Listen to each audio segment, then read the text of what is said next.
Hi, everybody. Let's take a seat, and thank you so much for joining tonight's Executive Forum, and it's hosted by CEIBS Dean's Office. And we are thrilled to have our guest, Mr. Pierre Cohade, with us tonight, sharing and discussing on the topic of how multinationals can, in search of a new China playbook. So let us welcome our host and moderator for tonight, the Vice President and Dean of China Europe International Business School, Professor Frank Bournois. Thank you. Welcome to Pierre Cohade tonight. We have a great session. I see Professor Majid coming. And a great moment. I'm very honored, very proud on behalf of the school to host and to be tonight with what is commonly called a meeting, encounter, discussion with a figure. A great business figure in terms of China-Europe relations, and we couldn't be more pleased to have a direct discussion, and with me a frank discussion with you, Pierre. I will let you introduce yourself for those who wouldn't know you yet. And you've been so long in China. You've been observing so many mid-size and bigger-size multinationals. Pierre has been moderating dozens, if not hundreds, of similar workshops in China and Europe. And I had a very good feedback from Prime Minister Raffarin the other day, who said, oh, I want to be more closely connected with Pierre Cohade when Prime Minister came the other day. So we have somebody who, on top of this, is a visiting leader at CEIBS, and a great contributor to our community. I know that Pierre could be going on and on those topics. And tonight, it's an important question mark. Engage and Derisk. And I know because we spoke a lot, I heard him a lot on similar matters, although when I heard you, it was months ago, and things change fast. But rather than having just a conversation, I would be so happy if you would also be running the show. So as a moderator, which means to make things smooth, with moderation, I'd like to bring you into the game from the beginning. So I have myself a leading thread with some questions, and we'll take a few questions in the room so that we have everybody satisfied and not just frustrated because there wouldn't be enough time in the end. So I have Professor Chamin. I'll see him hiding in the back, but always so vigilant and so glad to have a big CEIBS community, staff, faculty, students, and alumni. So without any further ado, Pierre, would you make a short introduction of yourself? Because if I do it, it will take an hour. Frank, thank you very much. And you said it very, very well. If you give a mic to a Frenchman, it's about 60 minutes. So you will cut me off. I know whenever you receive an invitation to come to CEIBS, and it's a mixture of being a bit intimidated because you will have to express things in front of extremely well-educated, extremely knowledgeable audience. It's a matter of also feeling very honored to be invited and be one of speakers among many distinguished speakers. And also, it's a pleasure, because honestly speaking, I think I'm going to enjoy it. So I'm very happy to be here. I'm going to take off my jacket, if I may. It's a little bit warm, and I don't need this jacket. And meanwhile, I will give you a few tidbits about who I am. So I was born and raised in France, which you will probably hear by my accent. And then I was very fortunate early on to decide to study in the United States for an MBA, which gave me a passport to the world. And I had a very international career in the United States, Brazil, Mexico, Singapore, Geneva, Switzerland, a little bit in Paris, but not long.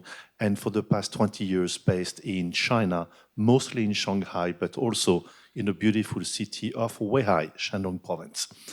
My career has been at the juncture of branded consumer goods and industrial product. Branded consumer goods, as I worked with Kodak and then Danone. Now, Kodak, you guys don't remember, but it used to be a giant. It was the 14th largest business in the world when they joined it, and of course it's gone. So it tells you something about technology and other things. Kodak and Danone on the branded consumer side, and then industrial product with Goodyear in tires, but also Triangle Tire. Triangle Tire is the largest privately owned Chinese business in tire. And that gave me a very unique appreciation for both technology, technological change, complexity of businesses, but also the agility of executing in stores and point of sales. Branded consumer goods and industrial product have the same challenge. How do you communicate to the end user that your product is differentiated and better? So the execution at the point of sales, be online or offline, becomes very important. And this is why there is a common thread among these four businesses. My most recent multinational job based in Shanghai was to be the president for Asia Pacific of Goodyear and in charge of global procurement, because at the time, this is when multinationals were building a procurement base in China. We'll discuss about what's happening now a little bit later. My most recent executive job was to be the CEO of Triangle Tire. It was an amazing experience. I was operating at the heart of what I call China Inc., this web between the government, the private businesses and of course the party that exist in China. And in Triangle Tire, I did 4 things, which I will mention. I led 4 key initiatives: the modernization of governance and processes, putting in place a globalization plan and executing the first step of that plan, opening some smart, intelligent, fully automated dark factories, the first one in the tire business, and finally leading an IPO on the Shanghai main board. The reason this is of relevance, because this is still very much what's happening in privately owned business. Post-Triangle, I was invited to join some boards. So today, most of my activities is divided between boards. I currently sit on 3 global boards, some of companies well-known, such as Johnson Control or CEAT. And then most recently, I was also on the board of Deutsche Bank.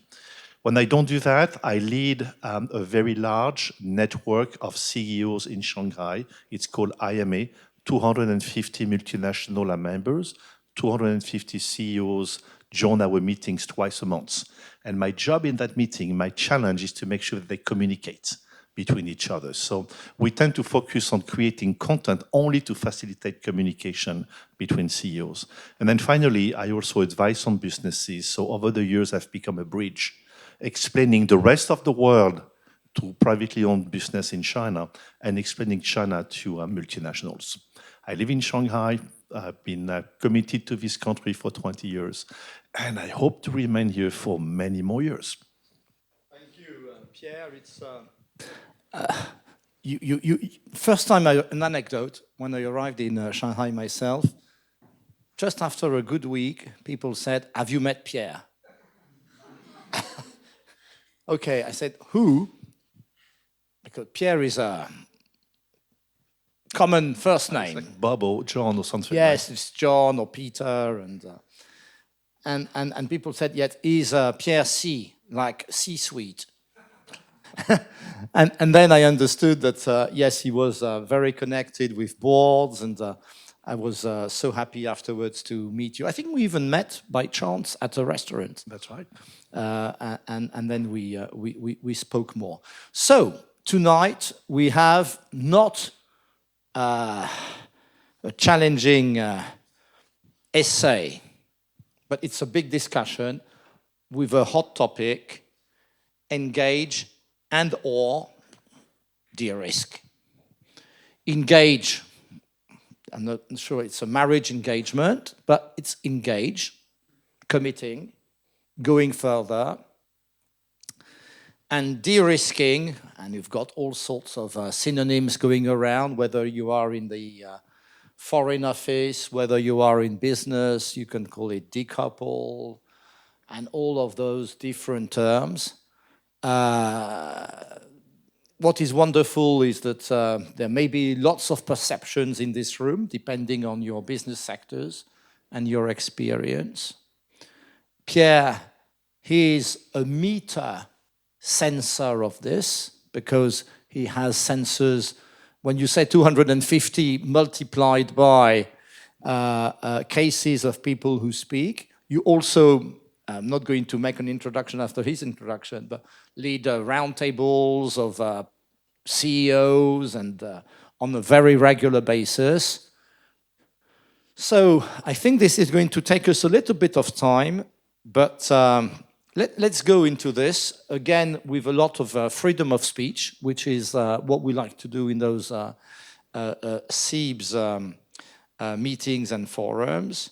So what is it at this moment in time that you would like to share with us? And then I'll stop you if needed to get questions from the room, and we will bounce back from that in terms of de-risking and or engaging, from what you hear from other colleagues on boardrooms, in boardrooms, or colleagues in executive committees from a variety of sectors. So what I will share with you is based on observation. First, I'm part of 3 boards, but based on the other board members, I'm currently interfacing with maybe a dozen boards. About 3 or 4 from Western Europe, 7 to 8 from the United States. So I have a good appreciation about what is being discussed in a board of Fortune 100, Fortune 150. Number 2, 250 multinational as members from the largest companies that you will know very well, so I cannot really give the name, but the largest multinational you can think about, down to middle-sized businesses. And the problematic at a fundamental level is the same, but how it is approached is different. In some businesses, you have one person working in government relation. In others, you may have 20 or 30. Not the same approach. And then finally, the fact that being here for 20 years, I've gained a good appreciation of what's happening behind the scene in China and what I can read and speak about on a daily basis. Being in China, observing China is a unique vantage point to understand what's happening. So first, let's speak about China. China is open for business. Let's make no mistake, we know it, China is open for business. And it welcomes foreign investment. It wants foreign investment in areas that have been chosen by the government, which are being incentivized by the government and do not compromise national security. Hey, guess what? It's the same all over the world. So far, so good. In doing so, right now we are facing some challenges. So we all know that right now the Chinese economy is facing some challenges. Number 1, the GDP rate is moving from about 8% per year, 1% more when it is a good year, at 9%, 7%, it was not good, but for many years we're at 8%, we are going down to 4%. And I don't care what the official statistic says, it's not the point of debating official statistic. We are growing at about 4% plus 1 in a good year and minus 1 in a bad year, so 4%. This is a huge adjustment. But every country has done it. If you look at the history of economic growth of the United States, Western Europe, we had years at 10%, and then it became 8%, and then it became 4%. Guess what? Eventually, it goes down to 2%. So 4% will not be the end point. So right now, we have that adjustment. Number 2, we have a confidence crisis. Consumers lack confidence. We understand why. Real estate, youth unemployment, Private entrepreneurs lack confidence. So there's a lack of confidence which has to be addressed. Number 3, the demographic issue. We are losing population and we are losing working population, and the cost of the aging population will go greater and greater. So there is a huge ticking bomb. Number 4, it's very clear that there is significant geopolitical tension. If you are in China and you look toward outside of China, the ring fencing of China by United States and many countries allied with the United States is creating a situation where the government has no choice but to focus on national security and becoming a lot more autonomous, right? And becoming more self-sufficient, because the ring fencing of China creates a situation where China, being a responsible country with a responsible government, must gain self-sufficiency in 4 fundamentals matter. Number 1, importation of hydrocarbons, importation of oil and gas, because we are not sufficient yet. Number 2, importation of materials. Number 3, importation of food, which is even more so important, feeding the population. And last, importation of technology. And so it's not surprisingly that right now, important resources of the government are being mobilized for national security and becoming self-sufficient instead of being focused on economic growth. So that's the environment we face. The geopolitical environment, we know it. We have a little bit right now of appeasement, but at a fundamental level, this tension will not go away, and if anything, they will get worse. So we have to be ready to operate into an environment that will be as bad as it is and probably getting worse. The most, pressing situation right now that many of us have is, what will the US citizen decide to elect in November? Now, but wait. We're not here to say that one president is better than the other. The US people will decide, right, who they want to elect. Now, if they don't like him or like her, they can change in 4 years. The point is, none of us is asking us what we think, but what this person does, whomever is elected, will affect us. So that's why I think we have an interest to understand what may happen after November. And maybe with no change for Europe and its own problems. So for Europe, I mean, we could speak a little bit about what may happen. Let's assume that Trump is re-elected president. I would not be surprised to see China and Europe finding new common grounds, all right? Because at a fundamental level, they will be interested to align each other, let alone to convince the president that making his country great again is very, very good, but he cannot do that at the expense of the others. And so I would not be surprised that we see at both international level and bilateral level a very strong political will in the EU, even maybe the UK and in China, to find common grounds and work together a little bit more. But we can debate it, but that would be my prevision. Good questions around this, and also the tensions in Ukraine will be changing the geopolitical scene. We don't know what will happen there. So now you have this tension between the United States and China, and the tension is based, they are fighting on 4 grounds: the military, the economy, right? The values, which system is the best, and the technology. And on every chapter, on these 4 chapters, every country has strengths and weaknesses. But the competition between China and the United States is really on these 4 dimensions, right? So this is the world in which I still have to do some business, and you guys will have to do a lot of business, okay? So geopolitics is back. It's not new. It was there before. It's back. And this is the world in which you need to operate. So now, let's assume that you have joined a multinational, right? And I'm going to speak about Western multinational investing in China. But I could also make the analogy of the businesses I know, the privately owned business in China going overseas. And guess what? They are also de-risking. And they are engaging. They are investing, even more so, but they are also de-risking. So the principle of I engage, I invest, and I de-risk at the same time is something that we also see in decisions being made by POEs, state-owned enterprise I won't comment on, by POEs going global. So engage and de-risk. Why? Because if I am a multinational in China, I cannot stand still. I either get out or I invest. So this is called engaging when you invest. And what we see right now on the engaging side is 3 or 4 very profound trends. Number 1, the market is consolidating. There is so much overcapacity that the market is consolidating, right? And so you must be at scale. If you are not number one, two, maybe three, you're going to be gone. So you have to be at scale, okay? Which means accelerating your growth, developing your base, or for this matter, selling or partnering for businesses which are not at scale. So that's trend number one. Trend number two, one word about 2024. We are only in the month of April. We can be surprised for the next 8 months. We know about the election in November, be what they are. But the big word for 2024, it's called, I guess it's not two words, Chinese competition. Finally, the global headquarters are noticing that their lunch is being eaten by Chinese competition. Chinese competition, which is so intense and has become so good in China, is not going global, right?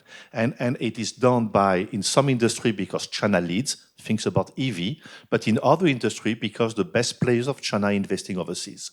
So number two is focusing on Chinese competition. Number three, and this is the corollary, the traditional strengths of multinational have been eroding fast and fast about ability to attract and develop talent, the IP, the ability to execute, and so on and so forth. Many of the traditional strengths of multinational have been eroding because of the growth of Chinese competition, right? IP, the good news about IP is increasingly well protected. So not surprisingly, we are starting to see a lot more activities around R&D and development of intellectual property and innovation by multinational in China, in part because it's better protected. So you see these fundamental factors taking place.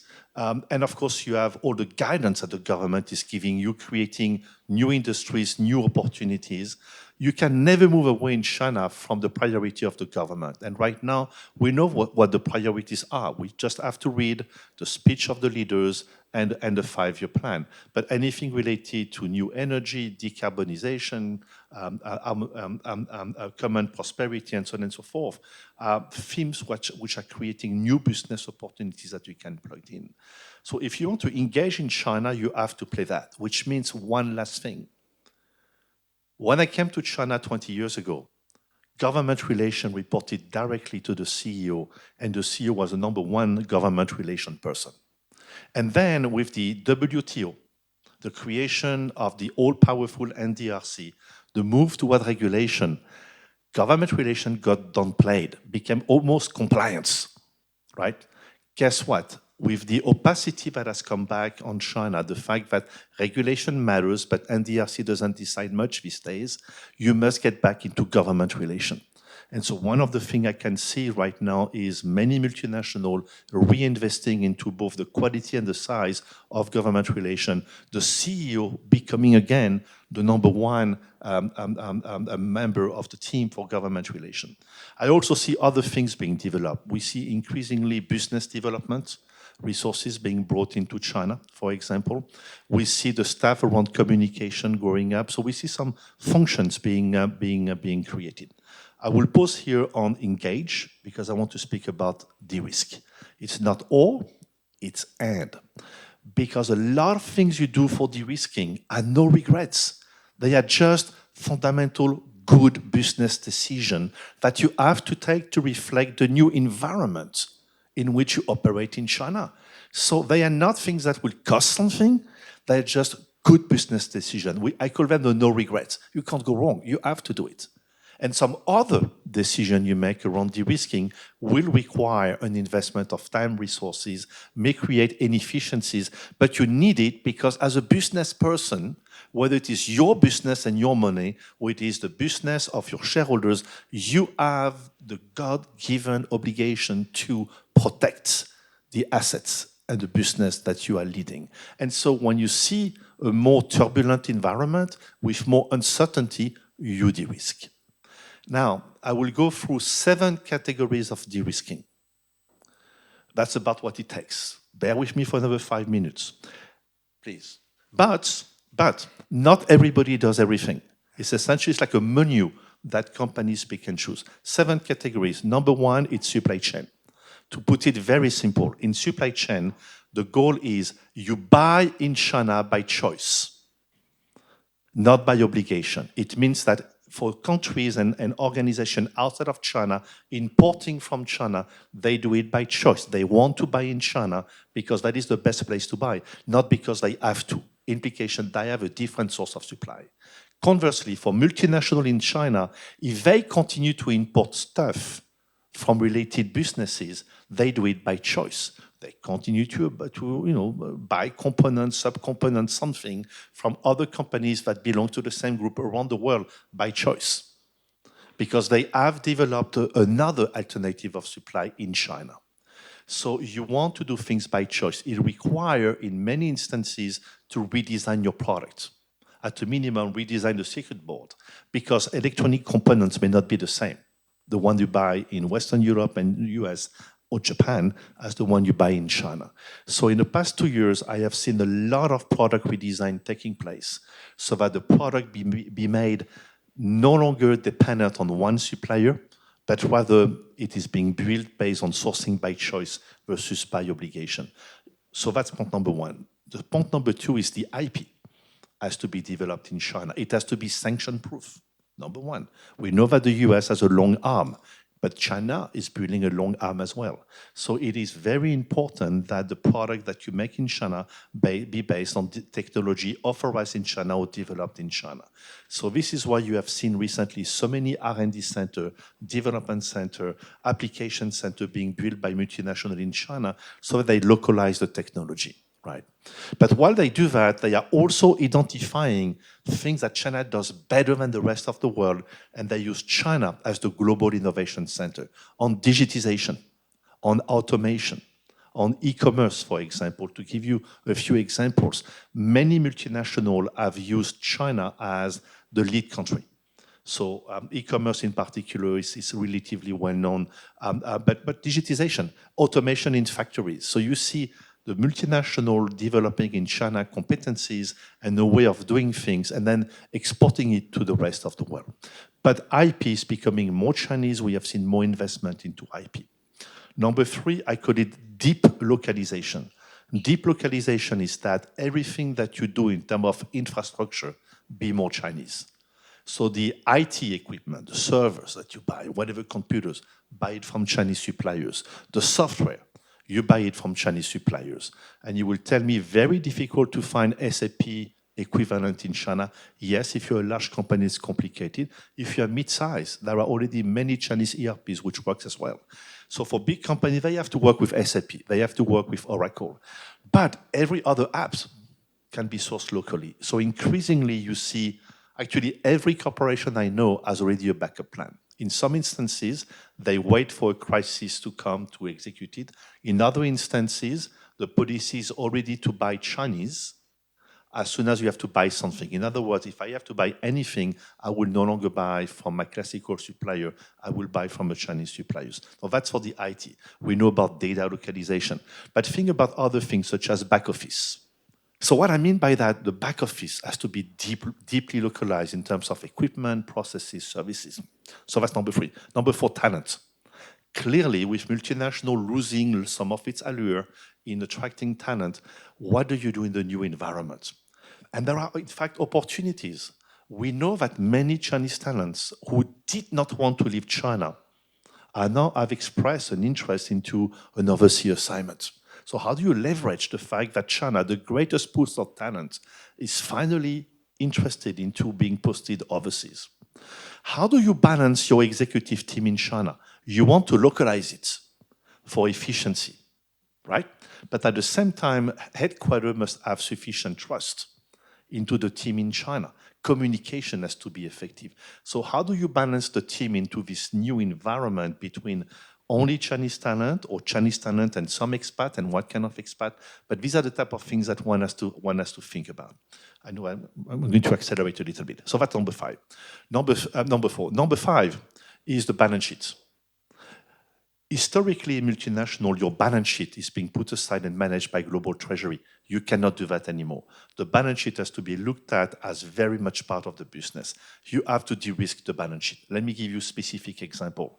If everything you have in China is in RMB assets, and historically you have borrowed US dollar or euro to fund this balance sheet, you are in trouble. Number one, because right now the cheapest currency on the planet is the RMB, so you better borrow in RMB and among the big currency. Number two, because you don't want to have a mismatch between asset and liability. So it is very important that you build up your liability in China so that it matches your assets, right? Number two, if you have a lot of cash in China, it's logical that you want to move the cash where it's needed. So you have seen in 2022 and 2023 the highest ever level of dividend coming from China into the rest of the world, right? Back to head office. And this is just good, planned, smart cash management. You take the cash where it is, you move it out, right? But in some instances, companies have borrowed. Since they generate cash in China, they didn't need to borrow, but they did borrow so that they could maximize the level of dividend.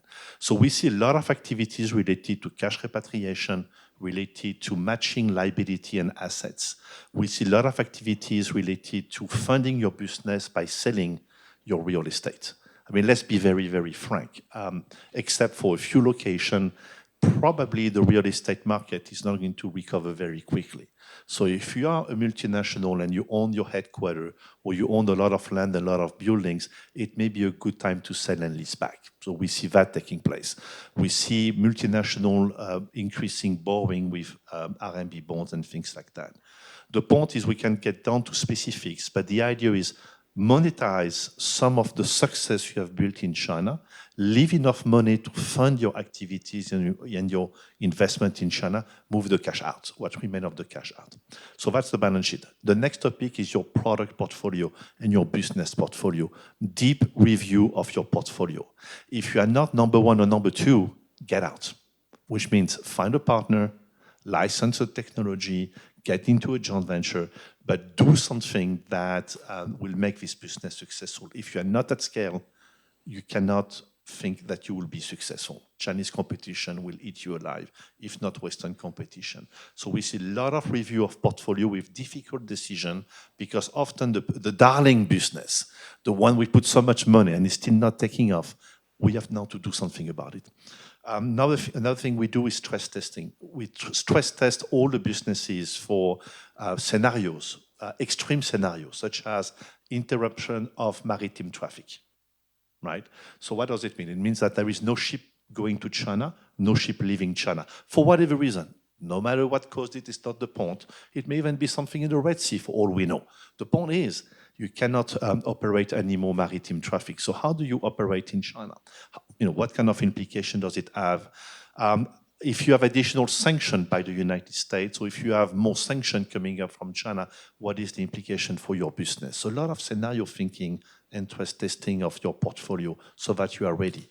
It has some direct consequence. Think about the land border of China. If you want to move stuff from China to the rest of the world, whether you are called Geely and you need to sell cars, or you are called by any other name, well, it's difficult to do it if you don't use ships. So you can put it on a train and you do the Silk Road. A big train will carry what? 200 containers, 400 containers. I mean, there is not enough railroads to ship stuff from China to Europe. So you need to find some ships. If the port of China are disrupted, what is the one country where you can access by land? And we can use the port of, it's Vietnam. I mean, you're not going to go to Korea. You're not going to go to Russia because we know the sanction on Russia. Myanmar, India, not too good to go there either.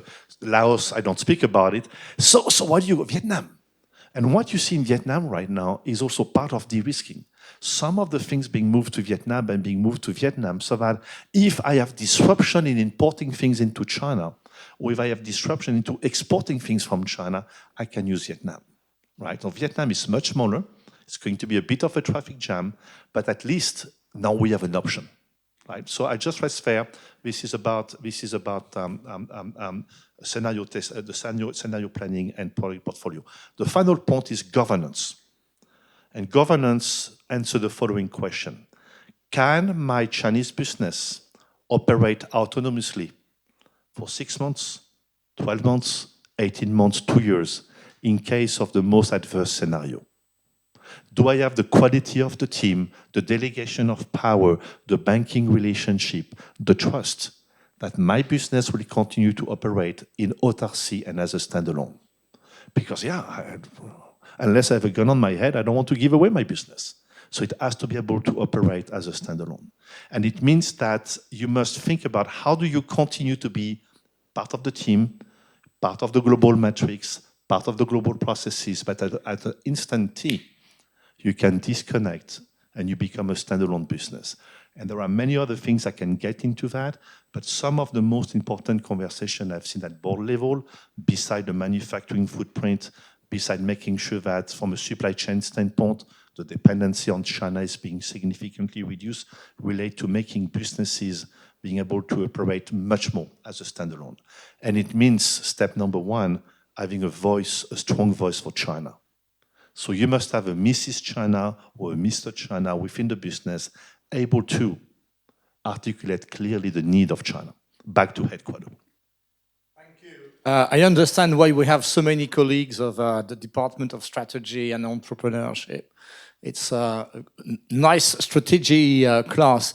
Just before we go into the questions, so that you get a feel of the audience, who's working, for instance, in multinationals or companies related to multinationals, and who is more in a typical, maybe Chinese environment, and others if you don't want to be in any of those two categories.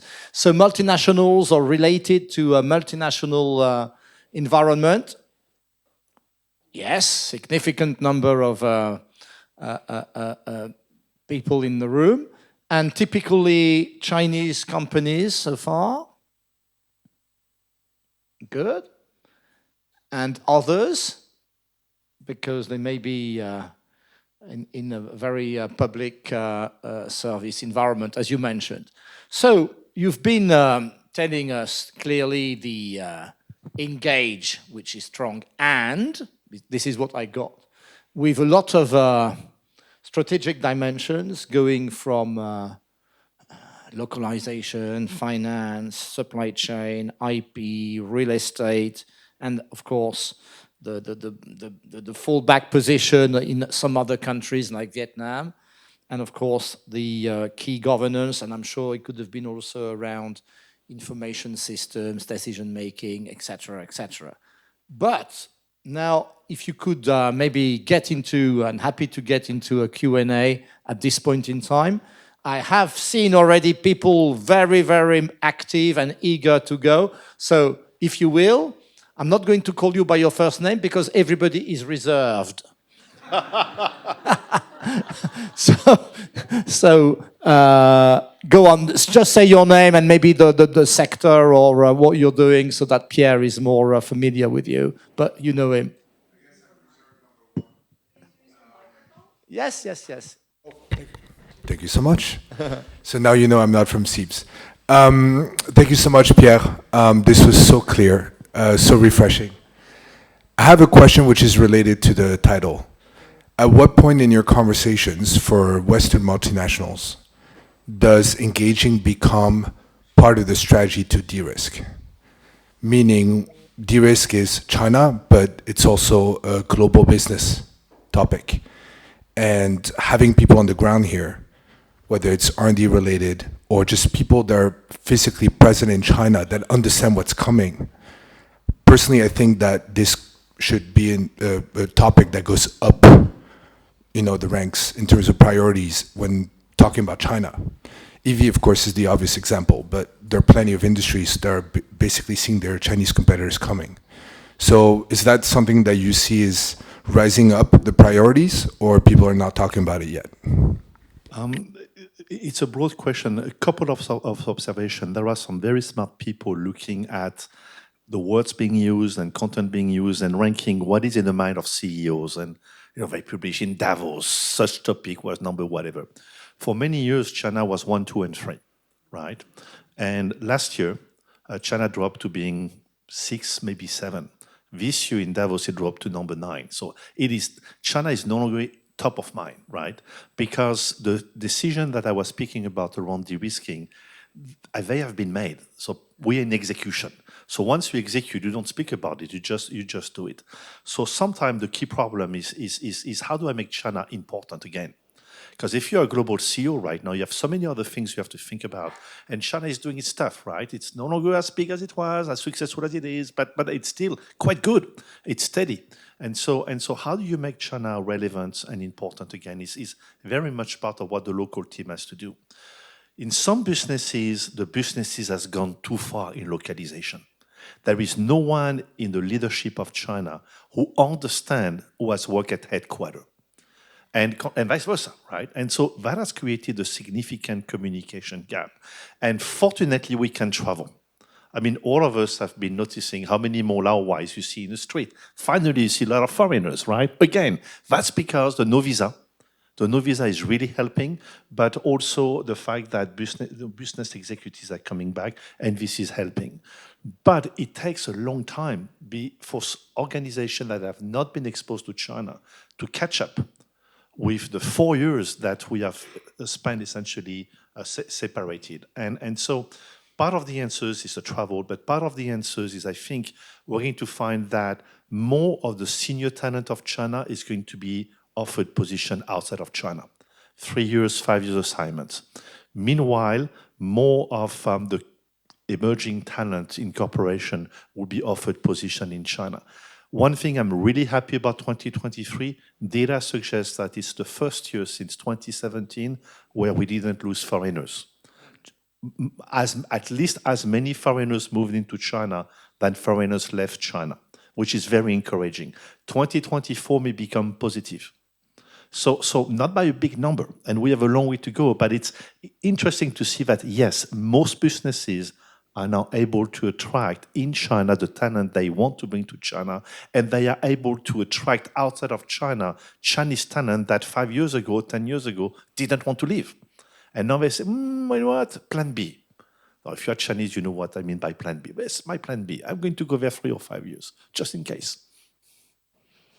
Excellent. So yes, and then Shamin. Mr. Cohade, thank you for your very articulate presentation. Nice to see you here. So you're French. We're at the China-Europe International Business School, and yet you focused a lot of your conversation on the relationship between China and the United States. So I'm curious if you can tell us why there's that focus to the exclusion of, Europe and all the other nations which are so important to the overall global trade, business, so on. Thank you. I'm French, but I also have worked a long time for US interest and Chinese interest, so I developed an appreciation.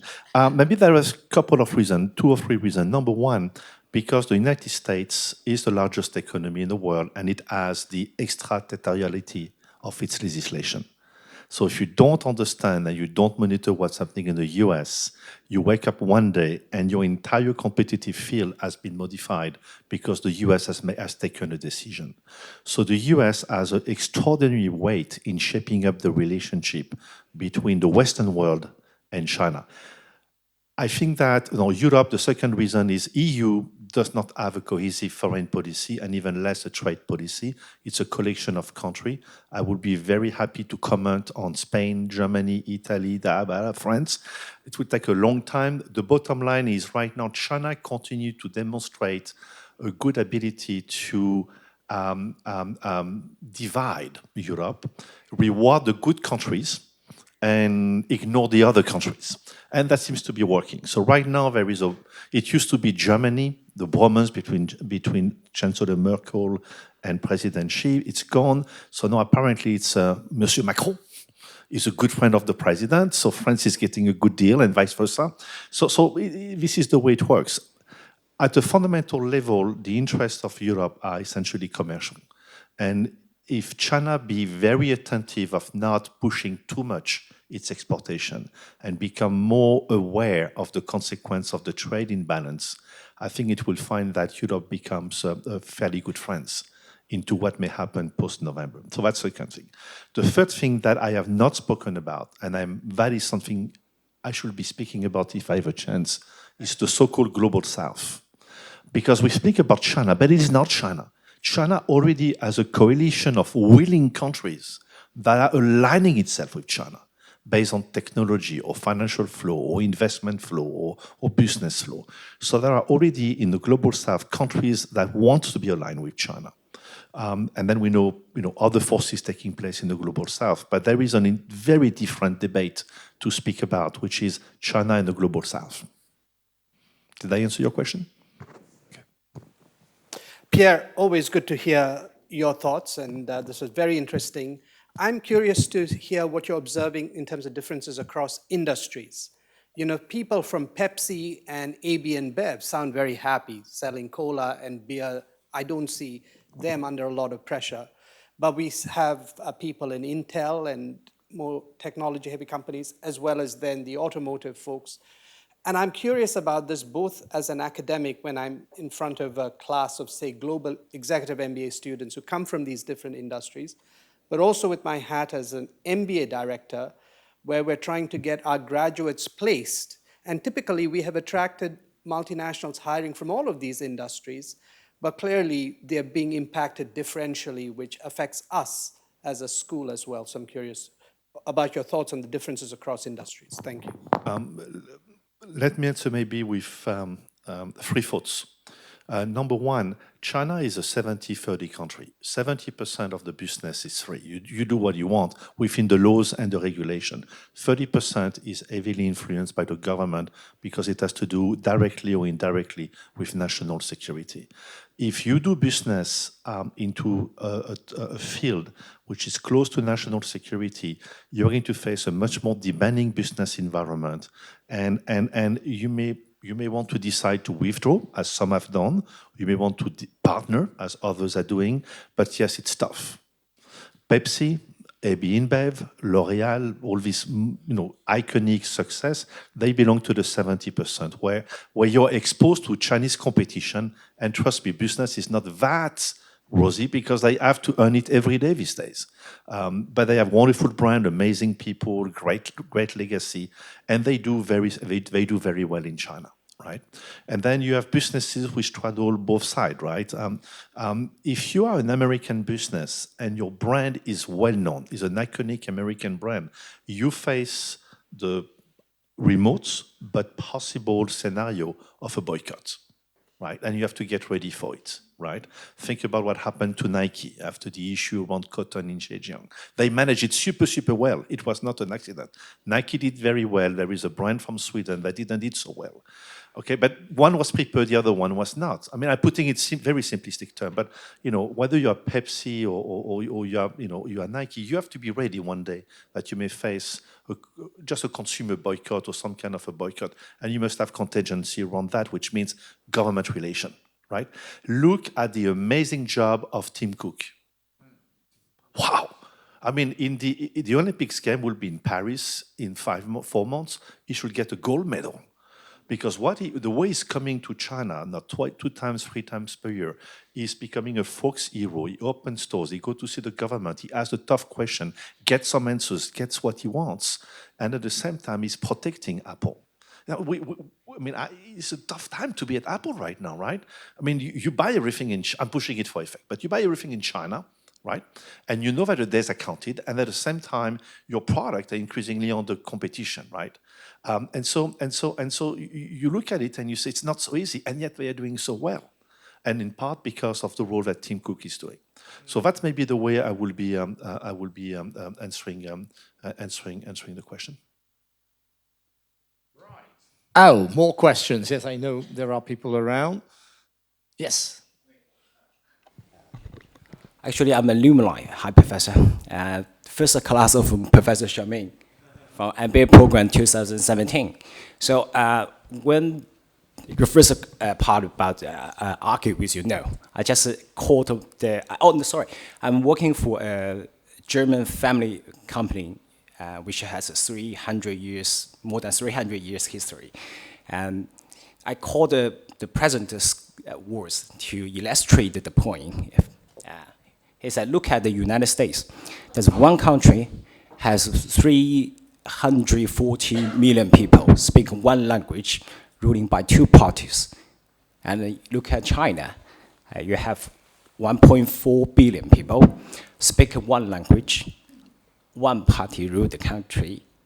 But look back at Europe, we have 16 Eurozone countries, and 27, and we have 27 European countries. We speak at least 6 languages, ruling by the 300 parties, and you tell me, where is the efficiency? So that's why he, in past 2 years, he launched China and make lots of investment in China.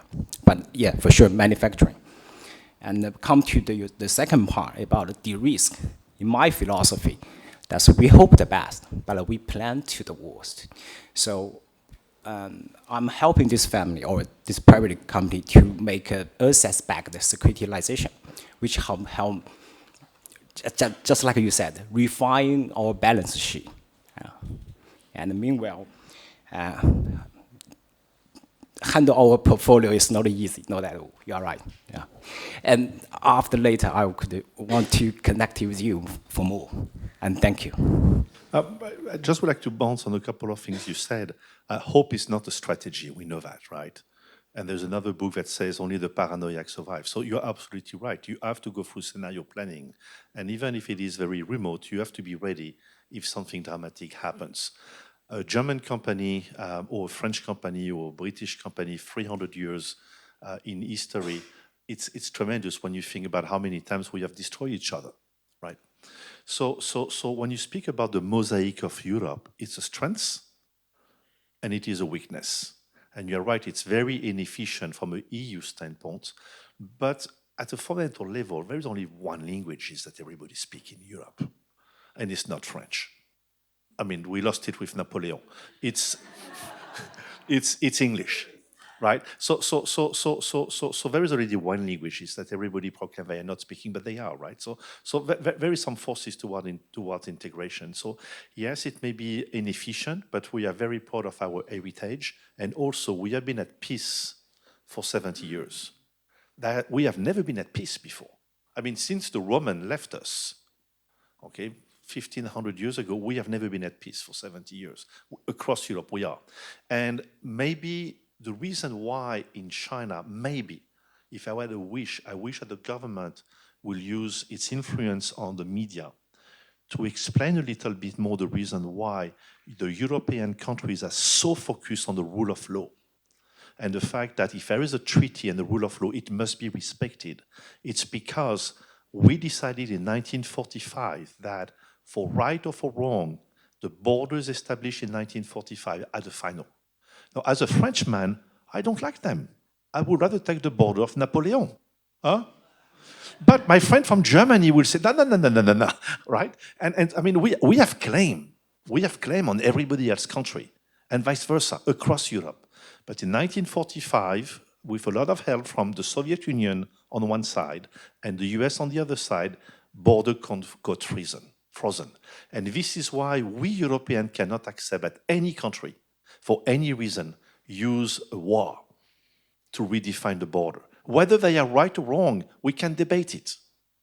And there is ways it can be debated, and there are rights and protection that may be given to minority. But we cannot get into war, because if a country says, 200 years ago it used to be mine, so I take it. Well, think about the French. We're going to take half of Europe.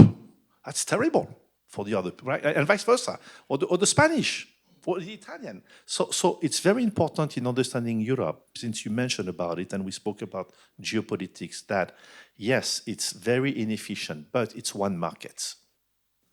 One market, one standard, one regulation. So whether you have your factory in Romania or in Ireland, it's one market, right? And so you study how it, and this is why China is doing so well. They studied it, right? But it's one market and one flow of capital, right? And circulation of people and capital. Right. Exactly right. So the fact that it is one market makes it something tremendous. And Europe, the construction of Europe is also intrinsically important to this stability. There is so much integration between France and Germany today that, yeah, maybe our head of state are no longer the best friends and they trade a few comments in public and we may not agree on this, on that, but we are so integrated that we cannot imagine a different way of living. So I would just also leave it there and celebrate the company you are with, which I think I may know. Yes, I think, 300 years, there isn't too many. No. But it's a tremendous success, right? To survive so many world wars and so many invasion from the French and, let's see, the Swede and the Russian and a few other countries, right? Thank you, Pierre. And I think you have realized how subtle and elegant Pierre was to answer a question about a part of Europe that was in trouble without addressing it by its name. And I think it's beautiful. Thank you very much. Maybe I'm sure if you turn towards that part of the lecture room, there will be also questions as of now. Yes. And you're not reserved, I'm sure. Thank you, Pierre. I'm alumni from 2001. My question is regarding how the Chinese going to invest in Europe, how they are being perceived by the local markets. Are they welcomed or are they perceived as a threat?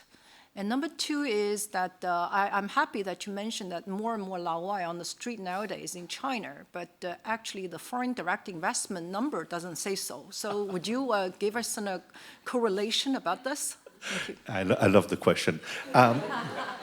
Just after yours, because I had this question also on foreign direct investment.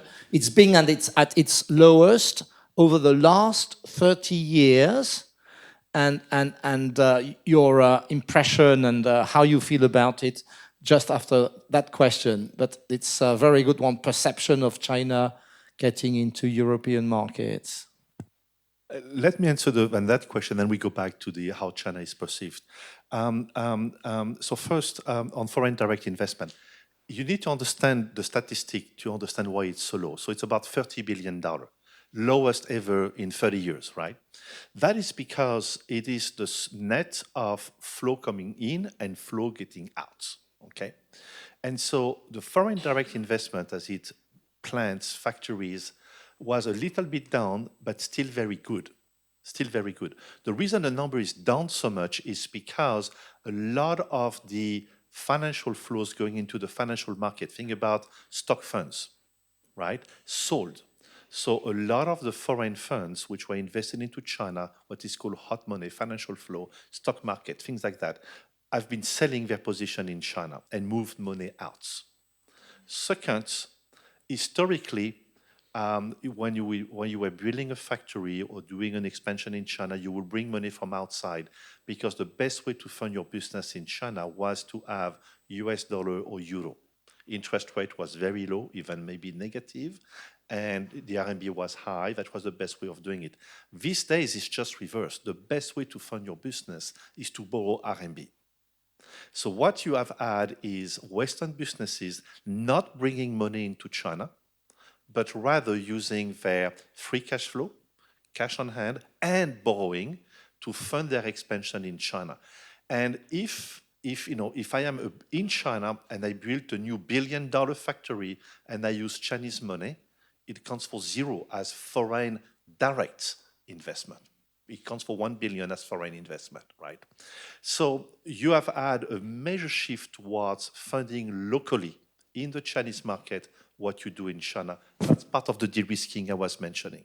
Meanwhile, you have had dividends. And again, dividends will count against the number. So if you correct the number for remove the financial flows related to the financial markets, number one. Number two, look at the value of investment made by multinational. Yes, it is down a little bit, but not so much because there has been some big ticket investment. I'm thinking about ExxonMobil, I'm thinking about BASF, for example, ArcelorMittal, Stellantis, all putting billions of euro or billions of dollars into China. So that's why this 30 billion should not be looked at in absolute. It should be looked at adjusted for what has taken place. 2024 will go up. The reason is so much money left in 2023 in terms of financial investment on the financial market. It's not a lot is left, so you will see it will go up. First part of your question, the image of China. So there are three things. Number one, 15 years ago, China had a very good image outside of China. It was a really cool country. People fought to come to China. It's no longer the case, right? And it's a complex reason as to why it's no longer the case. But let's say that as China has become more and more successful, it has become more and more assertive at reminding people that it is very successful. And in expressing things in a way that is totally legitimate for China, but maybe has ruffled the feathers in some countries, right? And so what is called the so-called wolf warrior diplomacy. There is a time where you need to be respected, and how China went about it as a consequence. So that's point number one. That's the general image of China. It is not good. And yes, it will be important that eventually it improves. Number two, foreign direct investment of China is welcome. So when a Chinese factory is being built, it's being celebrated by the community or the country in which it's being built. Acquisition of businesses in Europe has been a mixed bag. In some instances, highly successful. Think about Volvo and Geely. It makes business cases, right? In other instances, not so successful. It was asset stripping. I buy a business, I strip what I want, and what I leave is a fraction of what it used to be. So it depends about how acquisitions have been made. And into exportation, the question around exportation is one of, if it is done with a volume of exportation and a price, a cost for the exportation that totally destabilize the European industry, it creates a lot of commotion. And in some instances, China just got the better product, greater speed, and the lowest cost. The question is, maybe it's time to make a little bit of margin versus exporting it right above cost, because if you do so, you may gain a lot of market share, but you will have a pushback from the existing European player. So think about a game of Go. How do you play it? Because if you move too fast, you're going to have a pushback, right? So maybe there is need to think a little bit more. The country that did it very well back in the 90s and 2000s, early 2000s, is Japan. Japan had the best product, the lowest cost, but often they either limited what they were exporting or pushed it at a price level that made the Japanese company very wealthy, but most importantly, did not destroy the local industry. So maybe this is the third point. That being said, today, China is developing a very strong industrial base across Europe and around Europe.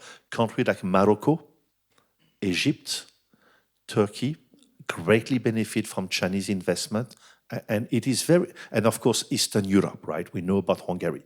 But the reason I mentioned the other countries is because one thing that some politicians have started to say is that we are going to face a massive wave of immigration with the change in climate and the desertification of Africa.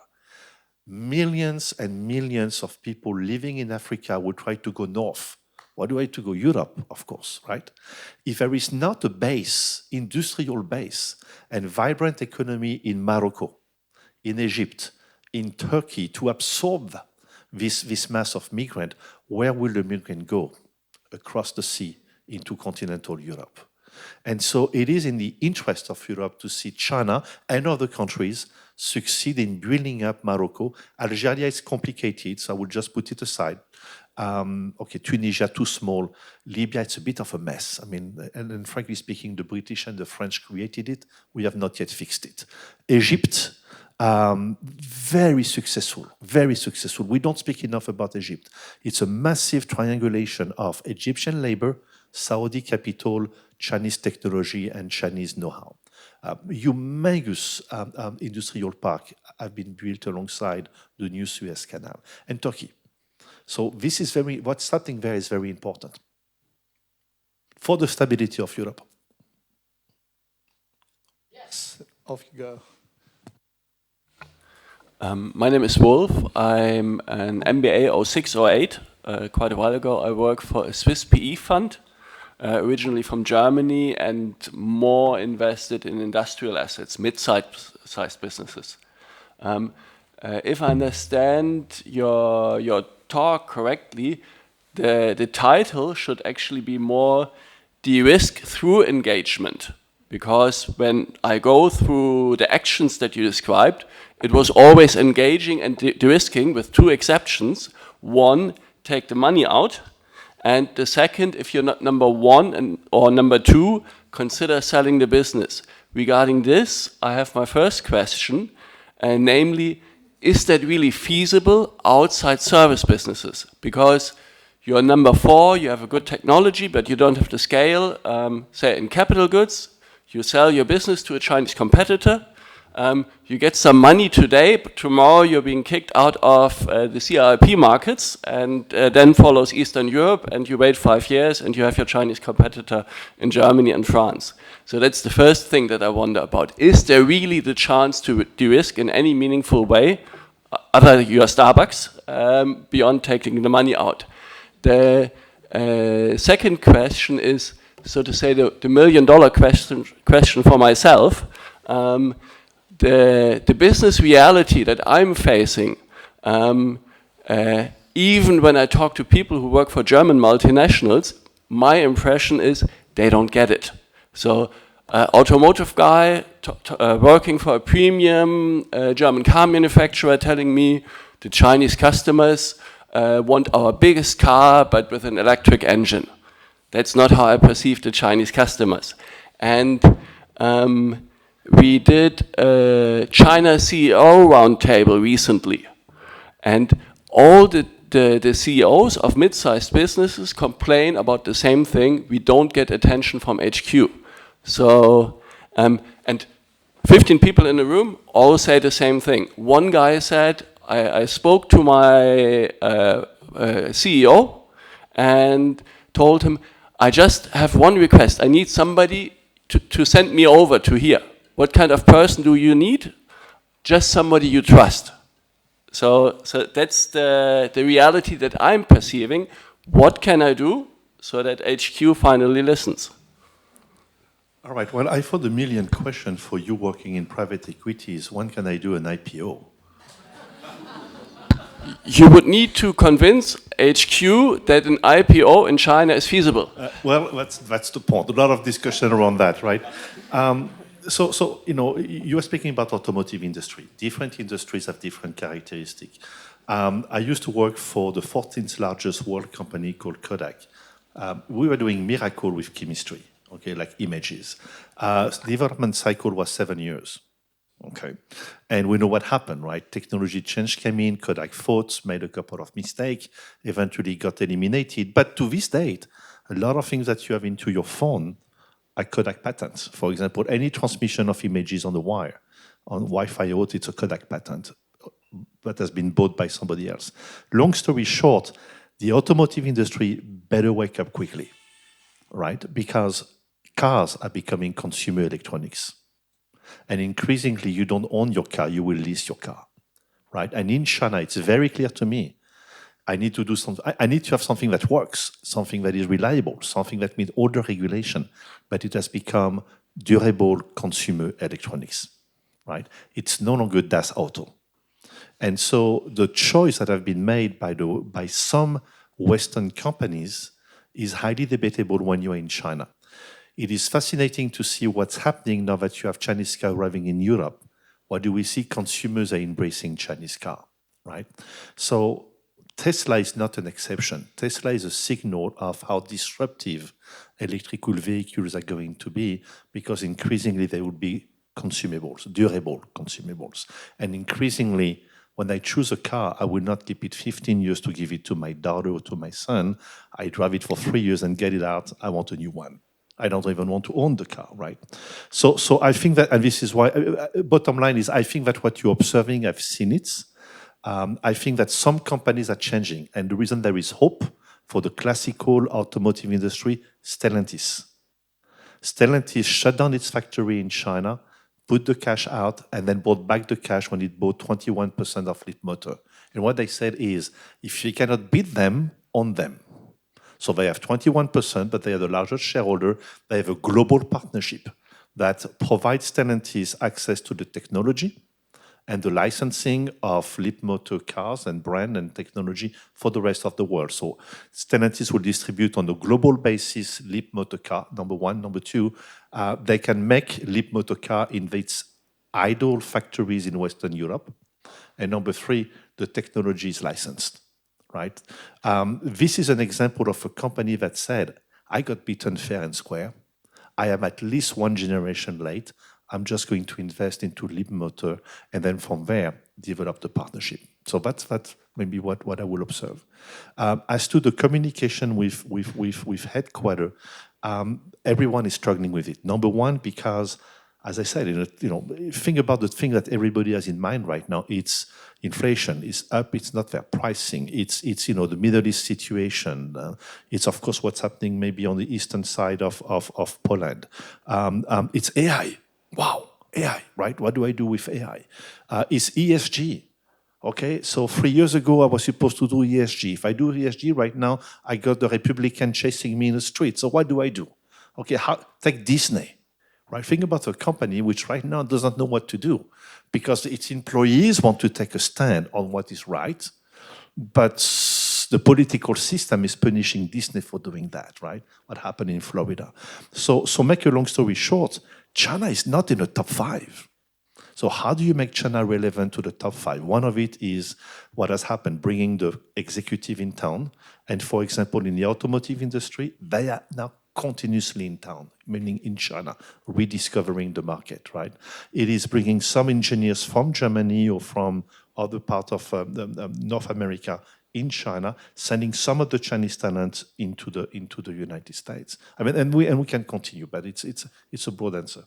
I love your question because coming from a Swiss German speaker, Swiss person, Switzerland being the only country in Europe which has a positive trade with China. So I think that maybe other European countries have a lot to learn from what Switzerland is doing, which is, I think, very good. You had another question. Did I answer everything or you had one more point? I'm sorry, Frank. Yes. So you answered the second question, what to do to make HQ listen. For non-service businesses, is it really possible to de-risk, or is your de-risk move killing you 5 years down the road, not only in China but globally? So I was not advocating to sell. So if you're not number one, number two, right? I'm not advocating to sell. You could sell if you can, but maybe you don't want to sell. But I'm talking about alliances, joint venture, partnership, right? And it could be with another Western company. Let me give you an example. There is a company from Belgium that has an amazing flooring technique. What it does anyway, it's a way of avoiding having so much steel into the concrete. It's a breakthrough. And they've been trying to market that in China, and it's a great product, and they good benefit, but they are very small, and they need to get to scale in a hurry. One thing they are currently looking at, and it is not yet done, but discussing, there is a roofing company from Germany, which has an amazing position in China because they made waterproof roof. As you might have noticed in China, sometimes the roof is not exactly waterproof. They make it waterproof. So now it's a similar bid process to do the roof and the floor. They are discussing a joint venture. For the German company, it's enabling them to go into a new direction, new growth. For the Belgian company, it's a breakthrough. So this, but 2 years ago, they would never have done it because hey, we can do it ourselves. So this is just one example. Could be Western company coming together. It can be also licensing. It can be something with the government. Okay, another company I'm currently working with, they have this amazing technology related to building management and carbon footprint of buildings. And guess what? There is one governor in China, which is coming from the construction industry, the governor of Shandong province, which like every governor speaks Chinese in front of the camera, perfect English off camera. And he's coming from the construction industry. He immediately understood why using this technology could really help the renovation process of the state building. and he's proposing to do a joint venture between that company, the largest Shandong company in construction and renovation, and then participation of the state to protect the IP. So, I mean, I look at that and I found that spectacular, because this is now the Chinese state aligning a Chinese state-owned business with a Western company, with a system to protect the know-how, and enabling this company to go from, hey, I have this great stuff, are you interested, to moving at scale in Shandong province. If it works in Shandong province, then you know that very quickly it will be noticed by other provinces, and it will essentially succeed in China. So these are just some thoughts. Thank you. And because time is pressing with Swiss clock precision, I move to the next. Hi, Pierre. My name is Rajesh. We met last time when you came for the executive coaching session. We just now we had a question about the perception of threat. I came to China last August. I've been here for my MBA for the last 7 months. What I hear about outside of China, what I experience is quite different. I've actually been treated very well, and my experience here in China so far has been very, very, very nice. But the perception outside of China continues to be very, very negative. Some of it is created by, let's say, media, and some of it by the representatives of maybe China themselves, the way they portray themselves, as you referred to it in your answer. So how do you think China can transform its image outside of China?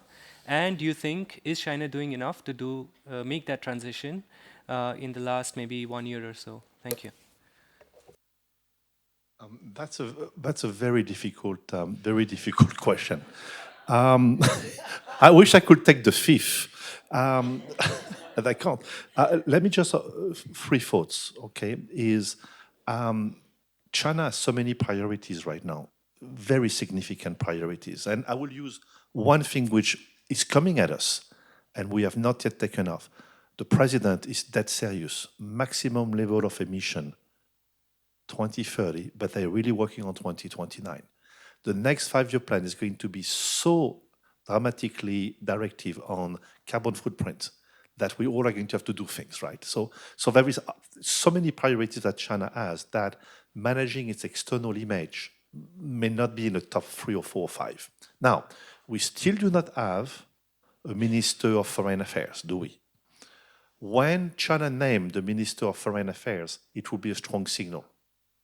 Do they continue with the line they have had in recent years or not?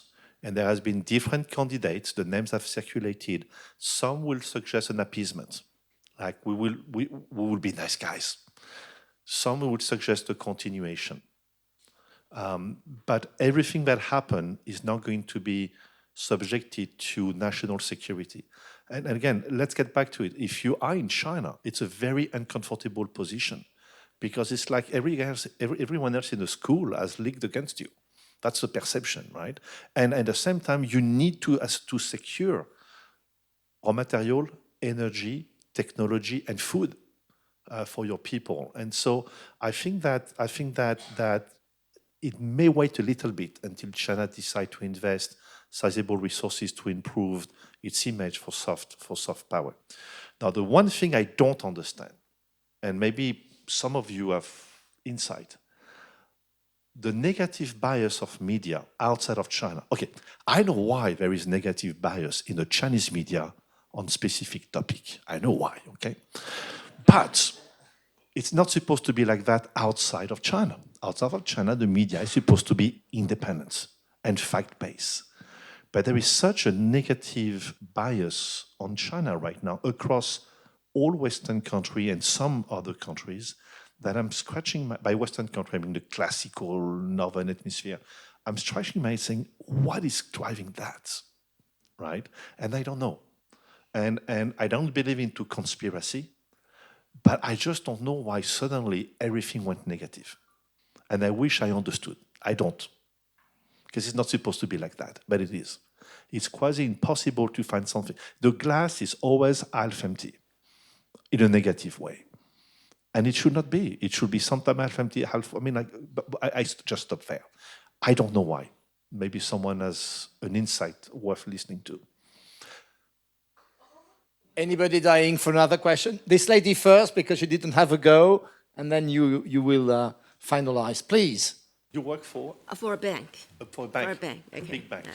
A big bank. French bank? I read some investment banking's report saying that last year, saying that you will tremendous amount of money, a huge number of money went to Singapore, leaving China. Yeah. During the past 2 years, okay? And the reality is, after all this money packed in Singapore, they were sleeping in the bank account, okay? They cannot find target or enough target to anchor their money, or they change their money into tangible, valuable assets.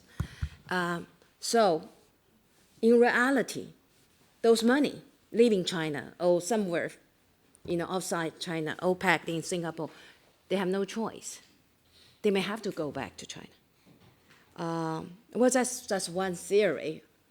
But it's clear, if you look at the balance of the money sitting in the banks in Singapore, is it true? Is it reality?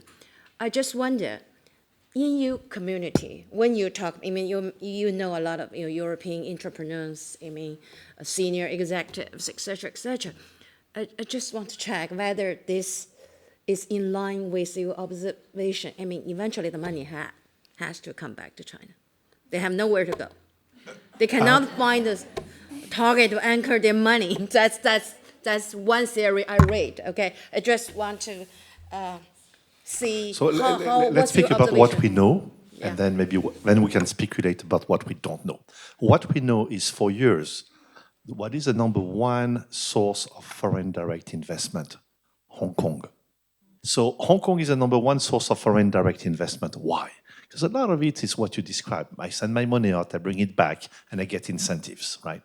So that has been going on for a while. Now, huge money has left China. Actually, you can calculate how much. And I will give you the equation in 1 minute. And most of it, a lot of it went to Singapore, but not just Singapore, okay?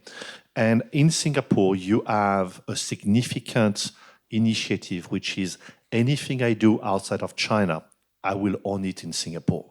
So I need a lot of cash, okay? Because I am going to fund my non-China expansion in Singapore, make it a Singaporean company, right? For all sorts of good reasons. Okay, and in some instances, you all know one very famous Chinese company, which is no longer Chinese because it moved to Singapore, its international headquarters, and the international headquarters announced it was buying the Chinese company, making it a subsidiary of Singapore. That's very smart for the owners. But the point being, you may see in some instances that as well. So yes, a lot of money has left China, some of it via businesses, some of it via other systems. Now, my partner is Shanghainese. Last time we organized a dinner with our Shanghainese friends, we discussed real estate. There were 6 couples around the table. Not one was buying. Everybody was selling or had sold. To whom? Of the Chinese. So Shanghai is safe if you live in the countryside. And the Shanghainese, what they do, they are selling real estate. Now, where is the money going? I'll let you think, because you know where the money is going, okay? It's not going in Singapore. Look at the real estate market across Western Europe, Southeast Asia, from Thailand down to Singapore, and some selected other countries. Massive amount of real estate transaction and investment. Look at the size of the PE firm. We're talking about the PE industry. So much of the PE is now currently funded by Chinese investment, right? So a lot of money there. How big it is? Look at the PBOC foreign exchange balance. So the foreign exchange reserve of China, $3.2 trillion. It's tremendous. No one else has close to as much. We know that Liu He said the red line is 3 trillion. Less than 3 trillion, we stop everything. Above 3 trillion, business as usual. What should be the number? What should be the number? Okay, first of all, this is not Russia. Nothing got stolen. I'm not talking about nothing got stolen. In Russia, The central bank reserve gets stolen, but not here. It is only 3.2 trillion. Why? If you look at 2021, 2022, 2023, highest ever balance of trade, that should have gone there. Meanwhile, no foreign tourism. So Chinese citizens did not spend $300 billion a year traveling abroad and buying stuff abroad. That should have been there. And so on and so forth. You look at all characteristics, you should have seen a significant amount of increase in a foreign exchange reserve of China. How much? Possibly up to 4 trillion. But it's at 3.2. It's all accounted for. Nothing got stolen. But that's the size of the money that should be there and it's not there. Right? So if you want to estimate how much money left China, some of it's known, it's the dividend. Some of it's known, it's the foreign fund removing their funds from China. All of that is known. What remains, which is kind of, why is it? $600, $800 billion in 2 years. That's as big. And if you tell me how, now we can get into so many other discussions, but it's not too difficult to move money out. The reason is every friend you have in Shanghai has moved money out, right? Not you, but everybody. I will leave it there.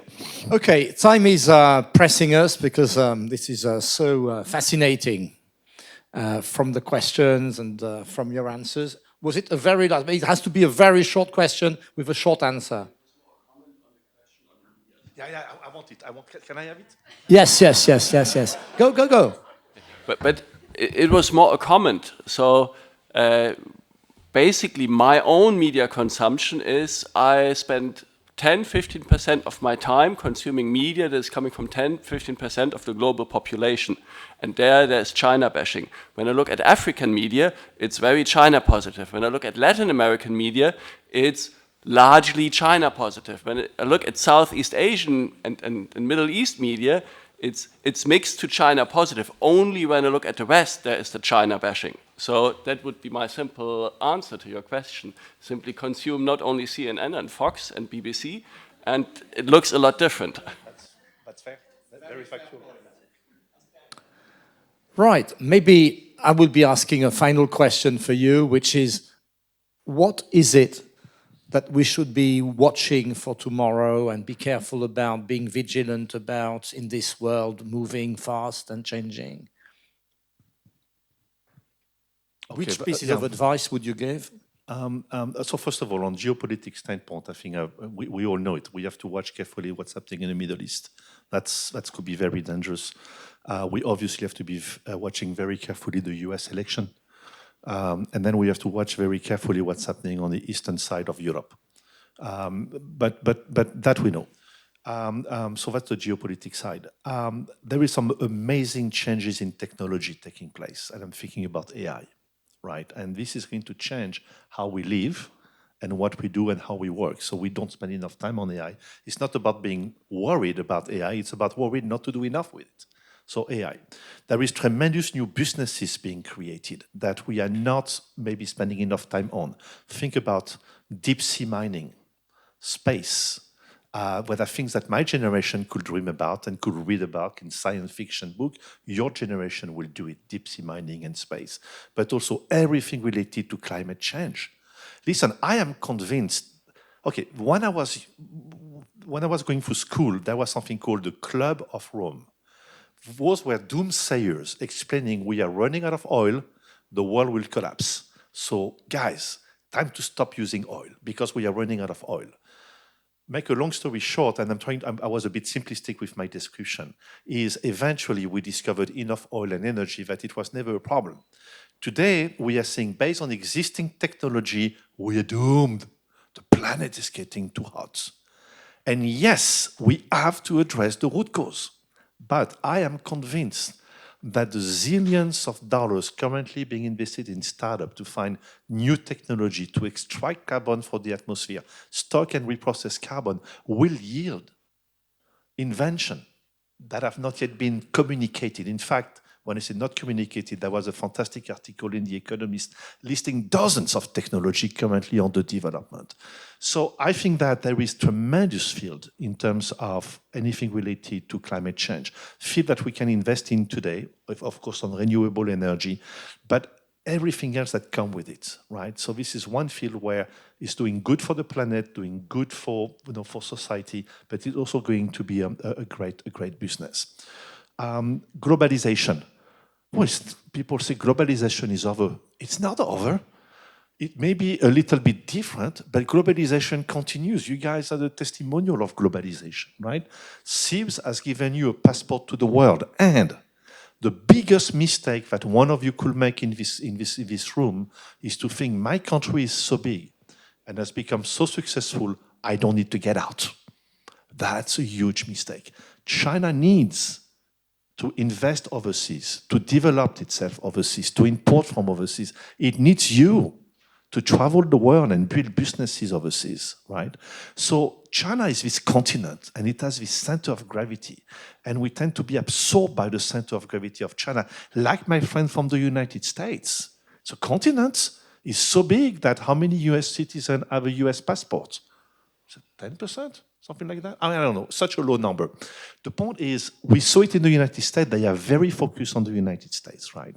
And they ignore that they are so big that when they catch a cold, everybody else has a flu around the world. China is becoming the next United States. In many instances, so big, so powerful, so influential. If it catch a cold, we all get sick, right? So for that, one thing that China could maybe learn from the United States is don't close yourself on China. To the contrary, express the self-confidence and open to the world.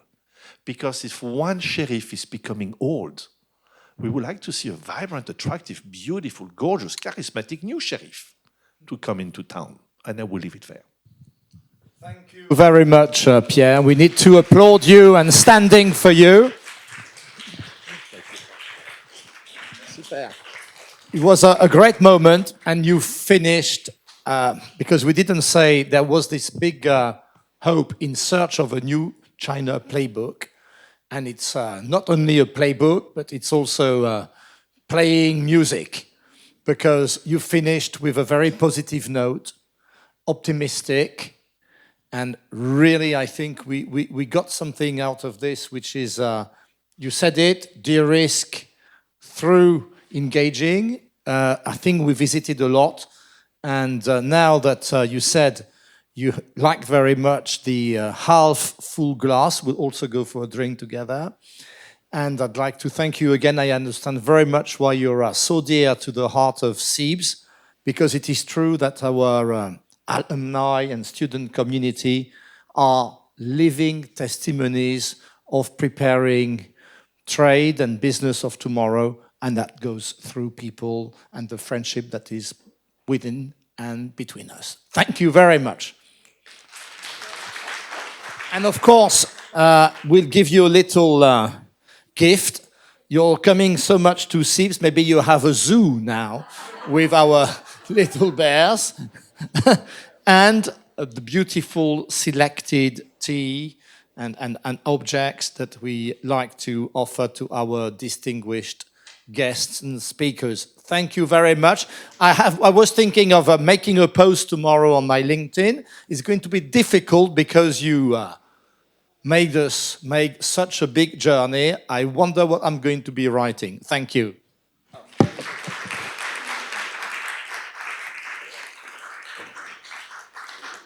Okay, excellent.